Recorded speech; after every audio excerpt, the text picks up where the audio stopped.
মোটামুটি দেওয়ার পরে এখনো অবধি রেজাল্ট মোটামুটি ভালো আছে? ভালোই আছে। ঠিক আছে। এখানে অ্যাগ্রোভ্রা গ্রানুলসটা ব্যবহার হয়েছিল। এই জায়গাটা কাকা, এই জায়গাটা কতটা জায়গা হবে?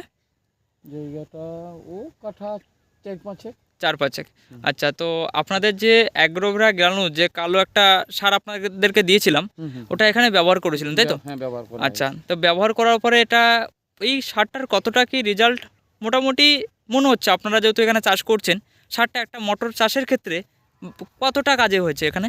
এখানে কাজটা খুব ভালোই হয়েছে, মনে হয় 80% উপরে। গাছের গ্রোথ দেখলে তো বোঝা যাচ্ছে। হ্যাঁ, গাছ মানে পরিষ্কার, কোনো নিরোগ গাছ, একবার পরিষ্কার। এই যে এবার ধরুন যে চাষি, অনেক চাষি থাকে যারা হয়তো মটর চাষ করবে, এবার তাদের কাছে আমাদের কোম্পানির এই সারটা যদি কোনো মাধ্যমে পৌঁছায়, এবার তারা হাতে নিয়ে ভাবছে যে এই জিনিসটা ব্যবহার করব কি করব না। কারণ কি হয়, এরকম অনেক কোম্পানি থেকে আসে, আসার পরে টাকা দিয়ে কেনে অনেক চাষিগুলো। এবার কেনার পরে কত না কত চাষিরা ঠকে যায় যে কাজ হয়নি।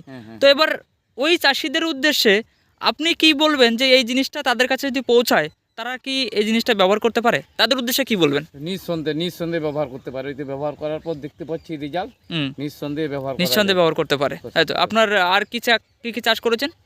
আর আমার আছে ফুলকপি, বাঁধাকপি, ওলকপি, টমেটো, মটর। আচ্ছা, মোটামুটি লঙ্কা করছি এখনো, লঙ্কাও দেওয়া আছে। আচ্ছা, আপনি আমাদের এই সারটা মানে এখনো অবধি কি কি গাছে ব্যবহার করেছেন? আমি ব্যবহার করছি এই যে মটর, টমেটো, আচ্ছা, আলু আর ফুলকপি, বাঁধাকপি। মোটামুটি দেওয়ার পরে এখনো অবধি রেজাল্ট মোটামুটি ভালো আছে? ভালোই আছে। ঠিক আছে, ধন্যবাদ।